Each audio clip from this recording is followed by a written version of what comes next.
Hi guys. So, confession. So I'm traveling, as some of you might know. The video that I'm posting, the main video, was filmed in Rome. I'm currently in Thailand. So, a funny story. I filmed this 2-year follow-up video, and then I don't know. Maybe I had a fever dream or something. I swear I posted it, but then I went to my YouTube channel just to dust it off because it's been a while, and no, I never posted it. I never uploaded it. So I don't know what happened. So I apologize. I filmed this 2-year follow-up almost 3 months ago. So yeah, posting it now. Hey guys, so it has been a minute, more than a minute. I'm so sorry I have not posted on here in a long time. But I've been traveling. In fact, I'm in Rome right now, having an amazing time. It's been incredible. Okay, so it's currently November 4th, and about a little over a week, October 27th was my 2-year anniversary from having my gastric bypass surgery.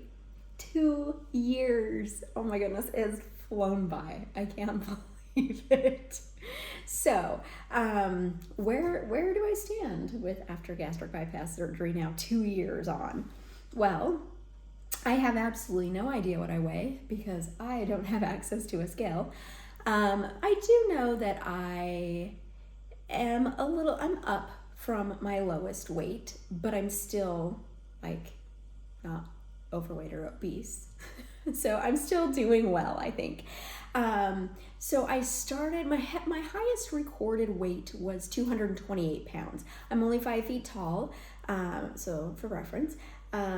When I started the pre-op diet, I weighed, I believe, 224 pounds. And then I think the day of surgery, I was down to 212 or 213.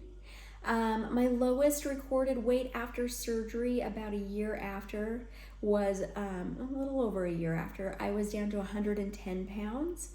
I would guess that I'm between 115 to 125, somewhere in that area. So I got down into a size 02, like size 0 to size 2. Right now, my size 2s are a little snug. I can still wear them, but they're maybe a little snug. I'm solidly a size 4 right now. So, yeah, and it varies. I mean, I'm in Italy. I've been eating gelato. I've been eating pasta. I've been eating pizza. I have to. I'm in Italy. Like, come on, I gotta live, right? But I definitely know my weight has crept up a bit in the past couple of weeks. So we're keeping an eye on it. But anyway, okay, so let's talk about some of the challenges that I've had after gastric bypass surgery. So immediately after gastric bypass surgery, like that next day, so I was in the hospital for the first night after gastric bypass surgery. Then I came home the next day, and that night I was just up throwing up like violently all night long. It was horrendous. And then I was in so much pain, like just epigastric, like upper abdominal pain. It was just awful. And so they put me on a higher dose. I think it was 2 years ago, but I'm pretty sure they put me on a higher dose of omeprazole and Carafate. And I couldn't eat anything for a couple of days, so we were just doing clears, trying to get protein shakes in. That first week is just so hard and uncomfortable. And then, I had all of this on top of it. I was also discharged home on oxygen because my body just didn't want to breathe very well after surgery. So that was something that I had to have for about a week after surgery. But overall, things really improved. That second week was so much better. And things just progressively got better and better and better as, my diet progressed, as I progressed. I started to have a lot of troubles with constipation. I had to start doing enemas, not frequently, but I mean, I'd never had one before. Like I had to have an emergency enema on Christmas, 2 months after my surgery. That was embarrassing and awful and uncomfortable, and it just was awful. But I'm just so freely talking about it. It was horribly embarrassing, but I'll share this with you. But yeah, so I did battle, and I have battled constipation a lot, especially when I stick to my diet. Now, let me tell you, for about the first year after surgery, I was amazing with my diet. I would have little cheats here and there, but pretty much I stuck to my diet. The second year, I need to get back on track. But when I am eating protein heavy, I get very, very constipated.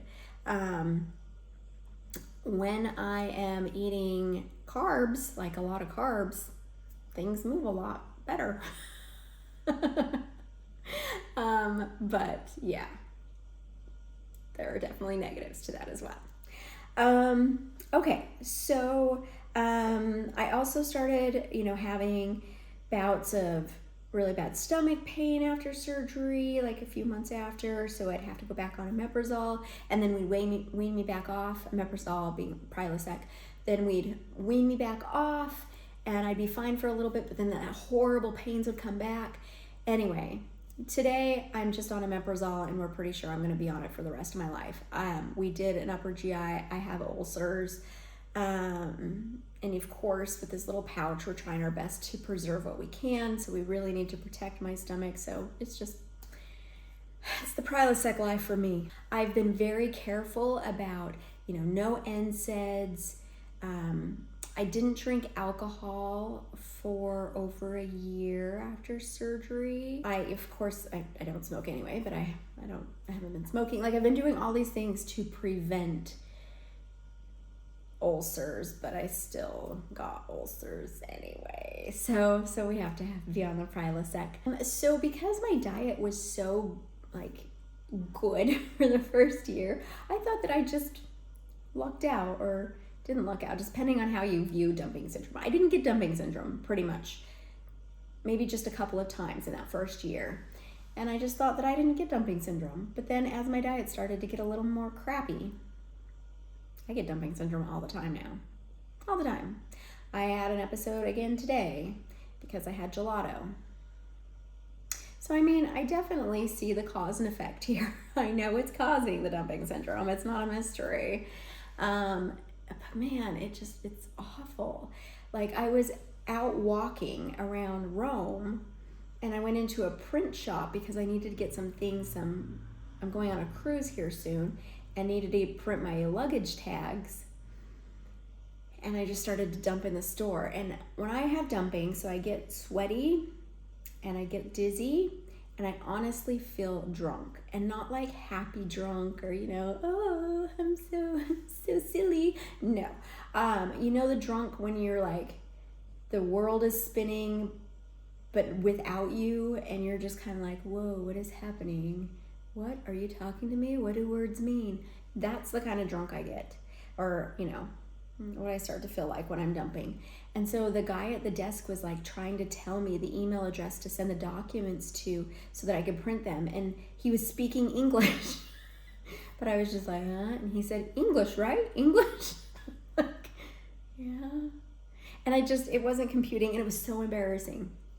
I finally got it done, got what I needed done, but man, it took forever, and he was just looking at me with a lot of concern, and it was embarrassing. Yeah, but that happens fairly routinely now because my diet's crap, so I know what I need to do to fix that and to prevent dumping. It just doesn't work well in travel. For those of you who don't know, maybe you don't know, maybe this is the first video of mine you're watching, but I decided to quit my job and travel the world for a year. So actually yesterday marks 6 months since I've been traveling. So it's been a little difficult to eat appropriately while I'm traveling. One, because they just don't have the foods that I was used to eating, and it's a lot harder to cook your own meals when you're in hotels, and right now I'm in a really good Airbnb with an amazing kitchen. Have I used it all? I've made tea, but I haven't actually cooked. I have eggs. I bought eggs, so I'm gonna make eggs. But yeah, it's hard to eat appropriately. And again, I'm in Italy, so I want to eat gelato and pasta and pizza. It's just so hard when you're traveling. Next week I'll be on a cruise and they'll have amazing food, and I'm gonna try really hard to be good on the cruise. Because cruises are, have a wide variety of food, so they will have a lot of protein options. It's up to me to be the grown-up and to choose appropriately. Anyway, going back. Okay, we were talking about complications. I'm all over the place. Dumping syndrome. Yes, I definitely experienced dumping syndrome, and it definitely sucks.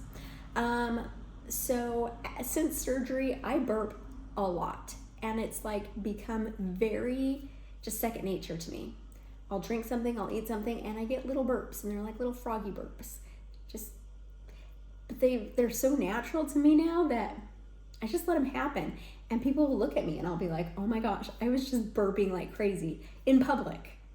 Like, because it's second nature to me now, but it's still rude to do that in public, Nicole. But I just let it happen. So then I get really embarrassed when I realize what has happened. So another challenge after gastric bypass surgery is that you have to take vitamins for the rest of your life. So I brought some vitamins, like I use the bariatric fusion multivitamin, so I only have to take 4 of those a day. I take 2 twice a day, and they're chewable and they're great, and they include all the vitamins you need after bariatric surgery, or at least according to my surgeons. Follow what your surgeon says. But they've worked great for me. But I mean, the bottle, is yay big, and well, I can't really travel with 12 of those bottles. That would take an entire suitcase. For about the first 2 months of my trip, I was just in the States, and then I stopped back home, and then I flew to London, and I knew I was going to be away from home for about 5 months, and then I would be able to come back home, re-up on vitamins, and then go travel for another 6 months. So I took like 2 months worth of vitamins because that's all that would fit in my luggage.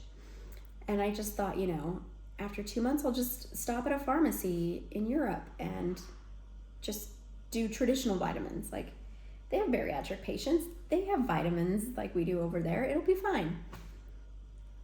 It was so hard to find the vitamins that I needed. Like, according to my surgeon, like what vitamins they want you to take. This was in London. They didn't have sublingual B12. Like, the pharmacist had never heard of it. And multiple pharmacists, I went to multiple pharmacies. And they just didn't have the formulations that my surgeon said I needed. So I got some things that I thought were maybe equivalent. But then I just ended up going online and finding the bariatric fusion multivitamins, because they don't ship internationally. It's just a United States, and I think they do Canada maybe.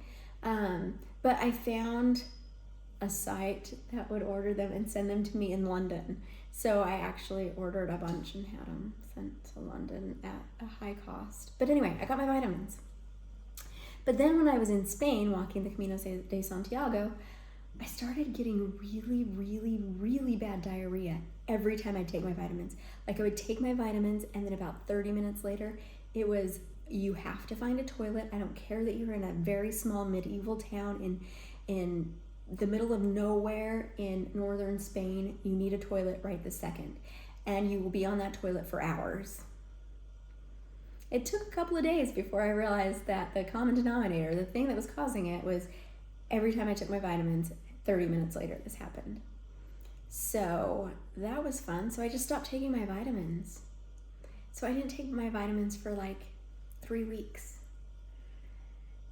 And then I would like test it out. I would just take one of the vitamins, and it would just trigger the whole thing. And I mean, I would be sick for hours afterwards. So then I started taking, I still had some of the vitamins that I had bought in London that were kind of, not quite what my doctor wanted me to take, but close enough.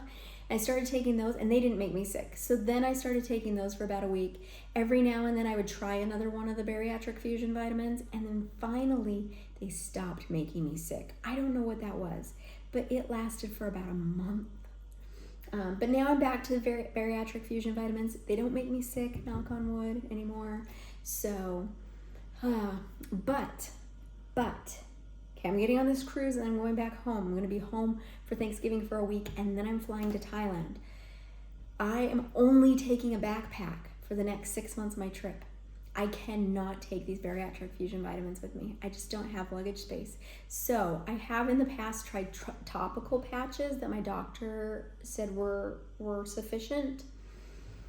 I didn't think that I was absorbing those very well, and they were making my skin react. But I'm gonna try them again. So I have the patches, I ordered more. That's what I'm going to try this next 6 months. We'll see, right? So anyway, that's just another travel related challenge, as well as, my body for some reason did not like the bariatric fusion vitamins for a month. I don't know what that was about. My hair, I probably lost, I'm going to say about 75% of my hair after surgery in the months after. But at about 9 months after surgery, it stopped falling out and it started growing back. It's incredibly, it's thin at the ends because this is old growth, of course. But the new growth, it's back to being where it was before. So that's good. So I still have a lot of loose skin. I have a video where I discuss when I went and saw the plastic surgeon about having my skin on my arms as well as my abdomen removed. It's not something I'm pursuing at this time, but I will be looking into getting having a tummy tuck. Yeah, it really does bother me. The skin on my arms isn't so bad. The neck area is pretty bothersome as well. So I'll be having a lift here eventually, but anyway, it is what it is, right? Those are all the negatives that I can think of right off the top of my head. So nothing horrible, nothing too terrible. The biggest thing is the ulcers and just trying to preserve my stomach as best as I can, preserve this pouch. So positives, of course, I am able to be more physical, and I love being able to be more physical. So I just did the Camino de Santiago. So I walked across northern Spain, over 355-ish miles. Took me about 35 days to walk it. Could I have done that at my bigger size? Probably. It would have been horribly uncomfortable. I would have been in so much pain. My joints would have been decimated. But I'm a very determined person, so I think I probably still could have done it, but it just would have been miserable. It was miserable at my current size at times. It wouldn't have been as enjoyable at a larger size. There are definitely things like riding horses. Yesterday I went on a Vespa tour, so I rode on the back of a Vespa. I couldn't have done that at my bigger size. There's just, it's just opened up so many more, like hiking. I've done so much hiking, like Angel's Landing, and then I went hiking in the Czech Republic, German National Forest, and just these strenuous things that I wouldn't have been able to do, or at least not easily when I was bigger. I have a lot more confidence. Not a ton of confidence. I'm still struggle with low self-esteem, but it is much better these days. Yeah, and I just feel so much better physically and mentally. It just seems like there's so much more possible now, and I don't feel like people are judging me all the time now. So my last video talked about progress I was making to getting back on track with healthy habits, post gastric bypass surgery. I will admit that just travel has just blown up these healthy habits, and I really need to reestablish them. Those habits are things like not drinking with meals. I'm terrible at that right now. I started drinking coffee, which is not good for my ulcers. So anyway, we're gonna try to curb that. But coffee, tea, alcohol, I've been drinking all of this, and water. I've just been drinking with meals like I did before surgery. I need to cut that out. I need to slow down my eating. I have been shoveling it in. I need to focus on not binging. I need to come up with other things to replace like my binging tendencies with. So I'm gonna try working on that. I need to focus on getting protein first. So that will probably maybe be a little easier once I'm out of Italy and not everything is carb-based. Pasta, pizza, gelato. Those have been my main food groups as of late. I'm gonna really focus on getting my protein first. I'm not gonna say no carb, but generally you know, I mean, just a little bit of carbs. You know, build that bariatric plate where the majority is protein, then you have some vegetables, and then you have a little bit of carb. I'm gonna really focus on that. And what other habits do I need to exercise? So I've been getting like pretty much every day, almost 20,000 steps at least. You know, sometimes upwards of 50,000 steps. I've been getting a lot of activity, but I need to do more like muscle building activity, more strength training. So I'm going to really focus on that. I just really need to get back to these basics and building these basic habits. I'm also, so I bought some outfits to wear on the cruise ship that are, okay, so I should have talked about this in the negatives, but one big negative since surgery is just body dysmorphia. Even though I'm solidly in a size 4 and like I can still wear my size 2s, I just feel gigantic again sometimes. Like I look in the mirror and all I see is rolls, and a lot of times those rolls are just my loose skin, but I don't know, I just have such a hard time with not liking what I'm seeing in the mirror. So I'm never gonna see the people from the cruise ship again. So I bought like some, you know, we have 3 formal dress nights, so I bought some pretty like va-va-voom, like slinky dresses. So I'm gonna try to get my courage up to wear those. I bought a swimsuit today. I'm actually going to make myself go get into the pool in a swimsuit in front of people. We'll see how that goes. I'm really gonna work on positive self-talk and just accepting myself. Yeah, so that's what I've been up to. So 2 years later, do I regret having gastric bypass surgery? Not at all.